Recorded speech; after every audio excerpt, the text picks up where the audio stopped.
They came with contracts, brochures, and fake smiles, promising paradise to mainlanders and wealth to those who bowed. But I saw through it all the moment the newly formed Makina Coastline Residential Association, the so-called HOA, put up their first billboard on the cliffside road just past my farm, where my family had lived for 4 generations. And I knew they weren't just selling homes, they were slicing up history and trading it for greed, unaware of what this island truly was or what forces they were about to provoke. It started subtly, as these things always do, with a knock at my door one humid morning, the air thick with plumeria and the scent of salt, and a man in a beige suit holding a folder thicker than a Bible asked me, with all the faux humility of a used car salesman, if I'd be open to discussing the future of the Shoreline, to which I responded with a quiet closing of the door because I knew better than to barter with men who wore suits in 90-degree weather on an island that didn't want them here in the first place. But they didn't stop at my door. No, they went to every neighbor, every cousin, every old fishing uncle who'd once paddled canoes over lava reefs as a rite of passage, and they waved money in their faces until they got signatures, permits, and something far more dangerous, the illusion of progress. Soon, bulldozers arrived, carving into cliffs that had been sacred for centuries, laying foundations on sands that shifted every season, and the Makina Vista villas sprang up one by one like infections, boxy concrete houses with infinity, pools facing the ocean and solar panels angled like middle fingers to the gods. And I watched helplessly as the shoreline I'd fished and swam and bled on as a child turned into a gated paradise for tech bros, trust fund babies and retirees with too much money and not enough respect. I tried fighting back, calling the county, writing to the state, even getting my cousin Khalil, who worked in zoning, to pull records.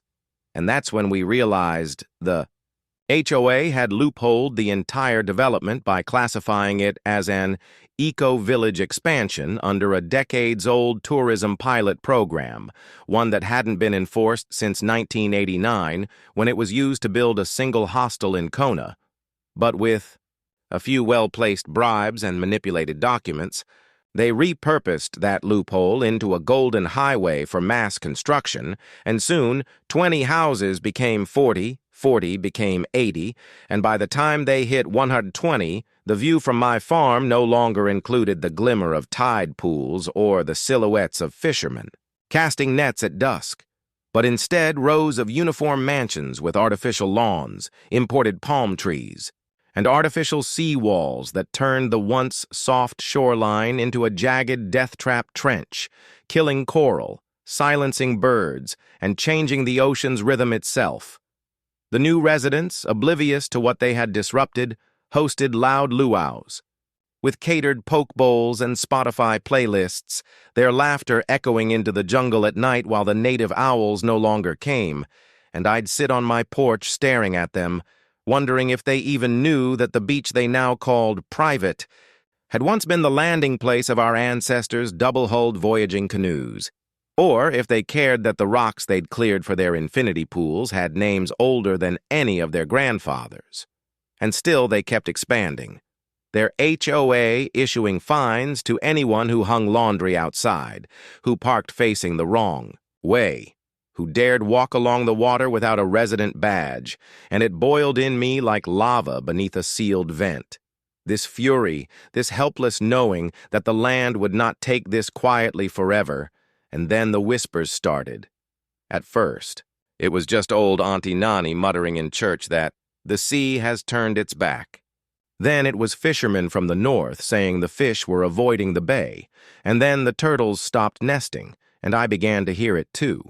The absence, the eerie stillness at dusk, the way the winds changed direction in the middle of the day like they were confused or warning us.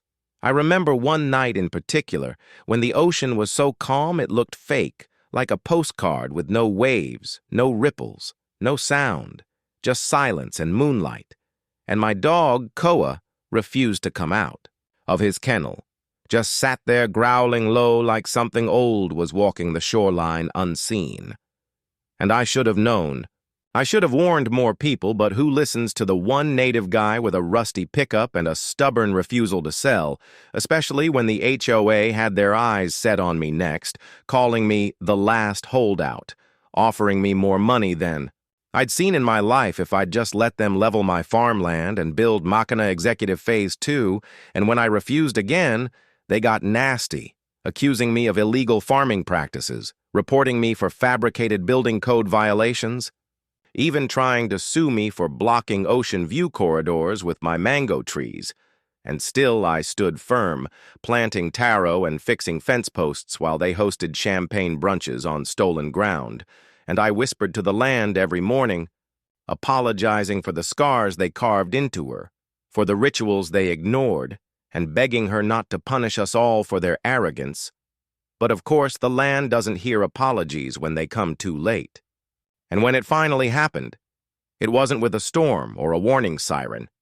It came with a single shiver in the ground at 3:12 a.m. one moonless night, subtle enough to miss unless you were already listening, and I was lying awake, not from fear, but from instinct.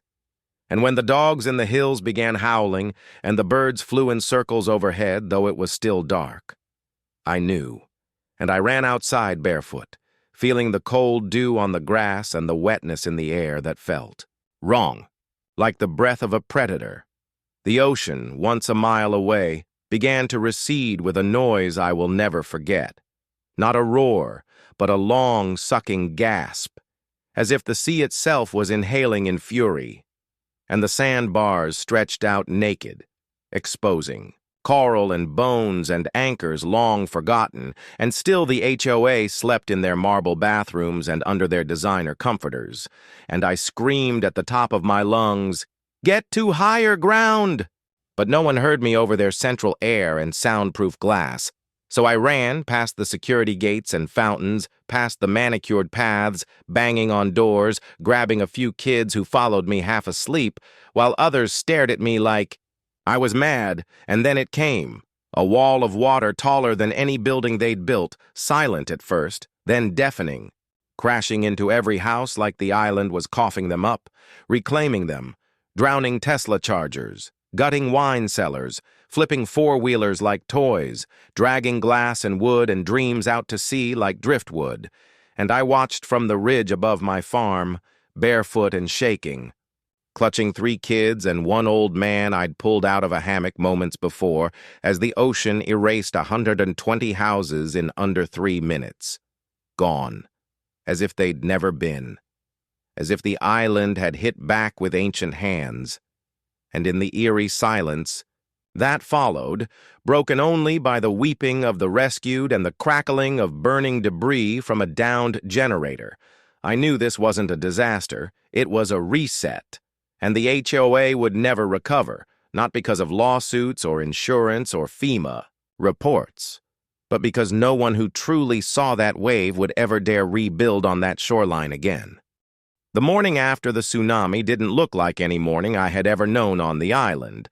Not after a hurricane, not even after the 1992 typhoon that had rattled us all, because this one wasn't just devastation, it was judgment. And as I stood on the ridge with salt-stung eyes and watched the dawn roll in slow and pink across a shoreline that no longer shimmered with roofs and porches, but instead gleamed with the glint of torn rebar and shattered windows buried in wet sand, I felt something deeper than grief.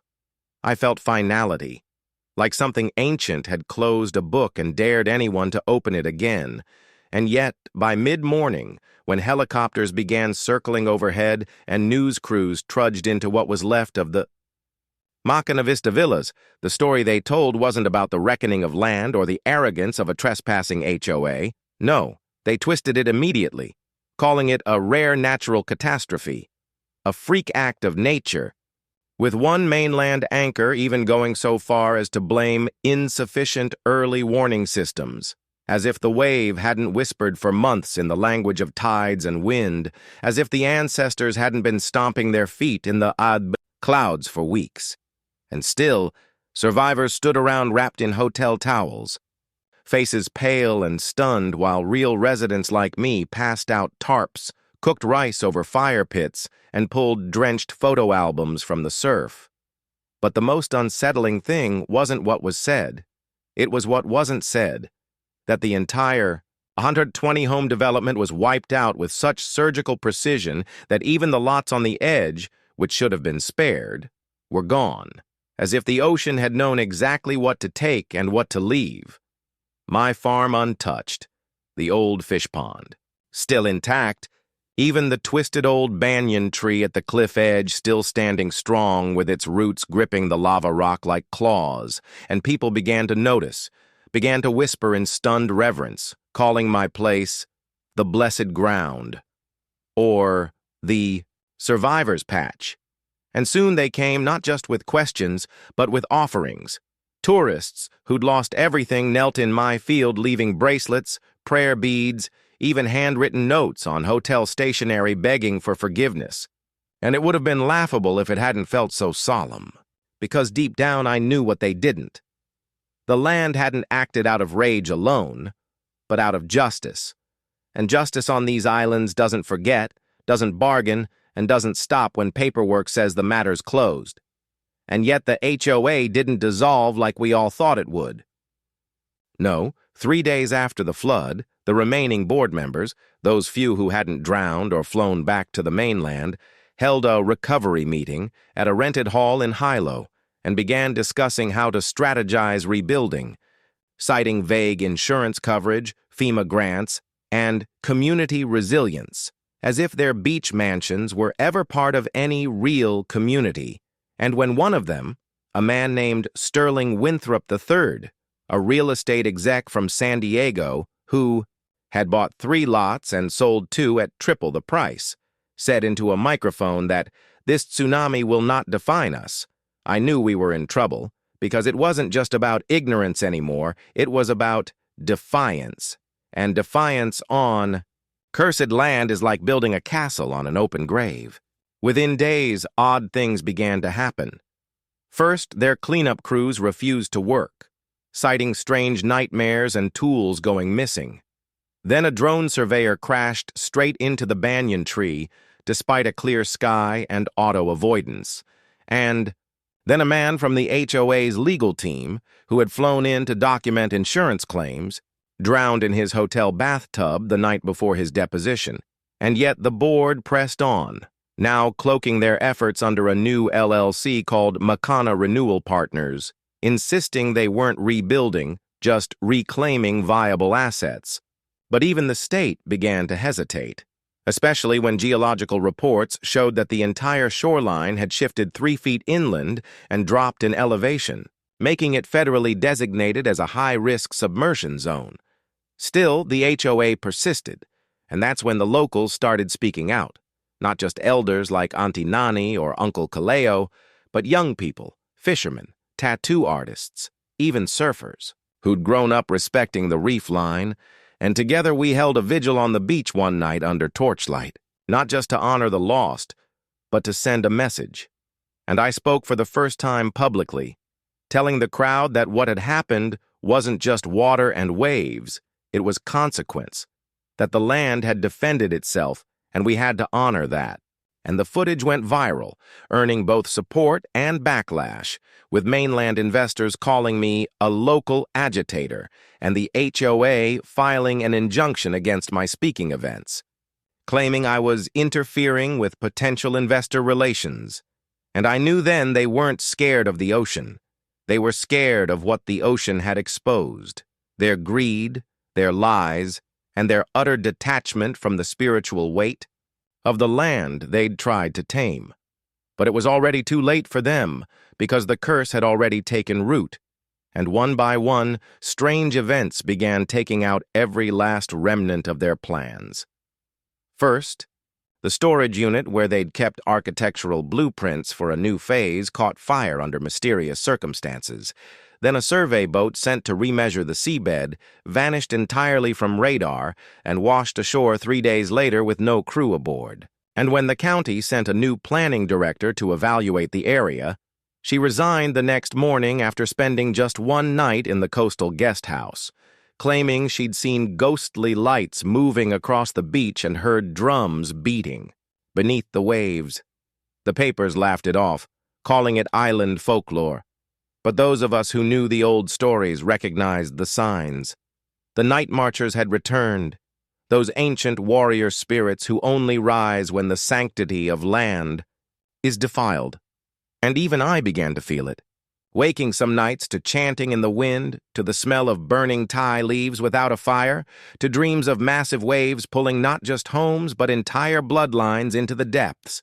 And still, the HOA didn't relent, hiring a PR firm from Los Angeles to spin the story into a documentary, trying to paint themselves as victims of tragedy and resilience, even inviting influencers to do healing retreats on the very cliff that overlooked the destroyed villas, until one of them live-streamed herself doing sunrise yoga and caught on camera a shadow rising from the ocean. Not a person, not a wave, but something else, something tall and walking across the water toward her. And though the footage was quickly scrubbed, I had already downloaded a copy and I knew what it was. Kamohoali'i, the shark god and brother of Pele, protector of the ocean's sacred borders, a sign that even the deities had taken up the fight. That's when I knew this wasn't just about a neighborhood. This was a reckoning for centuries of theft, a storm long overdue, and we had been given a chance to stand on the right side of it. I gathered a group, young and old, and together we rebuilt the old altar that had once stood near the shore, the ahu long buried under beach pavilions and rental cabanas, and we held a full kapu ceremony, not for tourists, not for social media, but for the land. And as we chanted into the night and left our offerings, I felt the wind change again, softer now, less angry, as if acknowledging our gesture. But peace would only come with closure. And the HOA still hadn't withdrawn their last permit request, still clung to a final plan to build an oceanfront memorial platform that was really just another beach club in disguise. And when they sent surveyors again, this time with armed guards, it triggered the final act. The island struck back not with water, but with earth. A sudden sinkhole opened beneath their equipment, swallowing their trucks and a full crew without warning, and when divers later explored the chasm, they found not just coral and lava tunnels, but ancient carvings, petroglyphs. No one had ever documented, buried under concrete footings now cracked and useless. It was over after that, truly over, with state officials declaring the land geologically unstable, the insurers refusing payouts, and the last HOA board member resigning in disgrace after being caught falsifying signatures on a reconstruction petition. And the island exhaled, the birds returned, the turtles began nesting again, and I, for the first time in months, walked. Barefoot along the beach without fear, knowing the land had not only survived, it had won. In the months that followed the collapse of the HOA and the obliteration of the 120 Shoreline homes, life along the coast didn't simply return to how it was before. No, it deepened, darkened in a sacred way, like soil enriched by fire. Because while the outsiders packed their bags and returned to their concrete jungles, whispering about curses and hallucinations, those of us who remained, the sons and daughters of the land, the storytellers, the bone holders, began to see the tsunami not as an end, but as a great unsealing, as if the ocean had peeled back the glossy skin of modern greed to reveal an older pulsing heart beneath. And it started one morning when my cousin Kaleo, still recovering from a broken arm he got dragging people uphill during the flood, wandered the new beach line with his metal detector, hoping to find old coins or maybe remnants of fishing gear that had been swept away, and instead stumbled upon something we didn't expect. Carved stone slabs arranged in a circle, buried beneath the foundation of what had once been the largest mansion. The same one that had advertised itself in brochures as Makana's crown jewel, with its wine cellar, yoga dome, and four-car garage, now reduced to twisted beams and salt-gnawed tiles. And when we dug around the slabs with our bare hands, careful not to crack them, we uncovered an ancient ahu, perfectly preserved, engraved with symbols none of us had seen before, not even in the museums in Oahu. And the moment Kaleo touched one of the stones, the wind shifted, the sky darkened slightly despite the morning sun, and a low groan echoed through the earth, like the sigh of a buried god waking up after centuries of silence. We called in the elders, not the archaeologists, because this was not something to be catalogued and tagged. It was something to be honored. And the moment Auntie Nani laid eyes on the stones, she fell to her knees, whispering words in Olelo, Hawaii, tears rolling down her cheeks as she said, This is the heart of Lono." And none of us spoke for a long while after that, because if she was right, then the HOA hadn't just trespassed on sacred land. They had tried to build hot tubs and karaoke rooms atop one of the oldest spiritual sites in all of Polynesian culture, a temple known only in chants passed down orally, its location lost after the 1700s, and according to legend, the heart of Lono was not only a place of worship, but a convergence point of energy where sea, sky, and spirit met, a place so potent it could draw whales ashore or call the winds to silence, and suddenly, everything that had happened made sense. Not just the tsunami, not just the dreams, but the way the land had resisted every nail, every shovel, every smug investor. It hadn't been protecting us. It had been protecting itself, and in doing so, had protected a sacred heartbeat meant to remain undisturbed. From that day forward, things shifted in the village. The air felt more alive.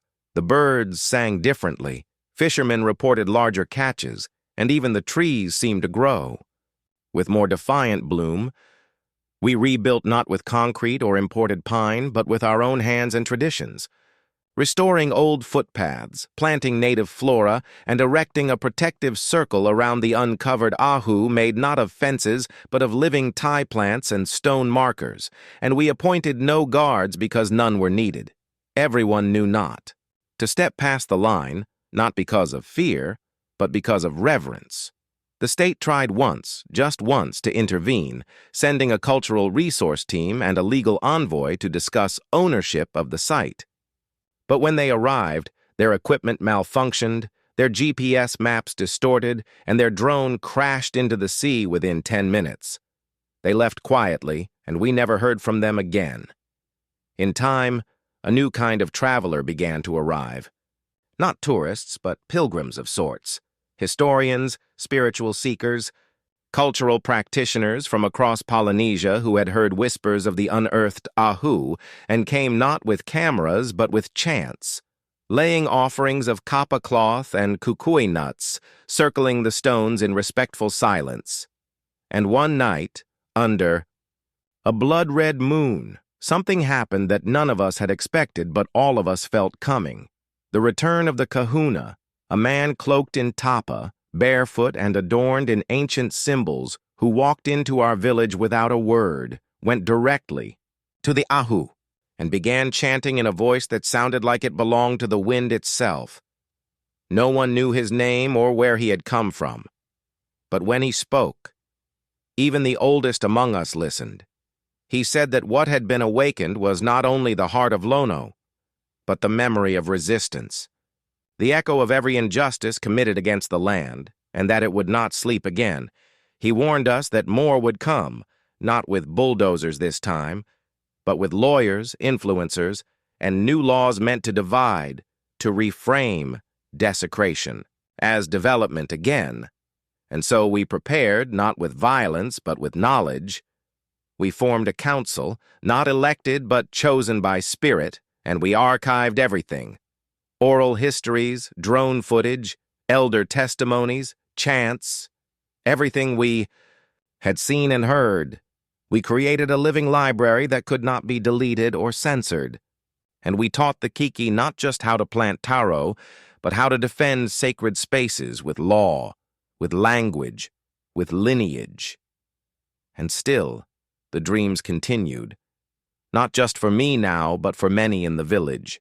Dreams of waves that whispered, of hands reaching from the deep holding broken blueprints, of chants echoing in the mouths of children who had never learned the words.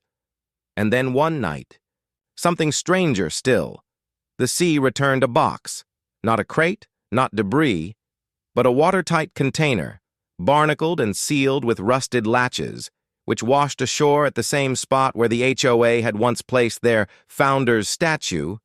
And inside we found documents dating back to 1893, to the illegal overthrow of the Hawaiian kingdom, to land seizure records that had long been hidden, showing that not only had the land beneath the Makina development been sacred, it had been stolen twice. Once from the Crown lands and again from a native family whose lineage could be traced directly to the Ali'i. And here's the twist. That family was mine. I, the holdout, the farmer, the barefoot protester with the stubborn mango trees. I wasn't just protecting the land because it was sacred. I was protecting it because it was ours by blood, by genealogy, by ancient law. And now, with the tsunami's reset, the curse's warning, and the ocean's returned ledger, I had everything I needed to reclaim it. And I did, through ancestral court, through public record, and through sheer presence. And the title was restored. The land officially returned not just to me, but to the people, not as a commodity, but as a trust, a living legacy that no HOA would ever touch again. In the final ceremony, held 1 year after the wave, we gathered by the water and lit, on 20 torches, one for each fallen house, each act of arrogance, each name that had once mocked the soil beneath it. And as the flames flickered and rose, the sea stayed calm, the stars clear, and the breeze soft. And I realized something then, something simple but profound. That sometimes the ocean takes not out of cruelty, but out of memory. That when the land speaks, it does not ask for silence, it asks for listening. And now, finally, we were listening.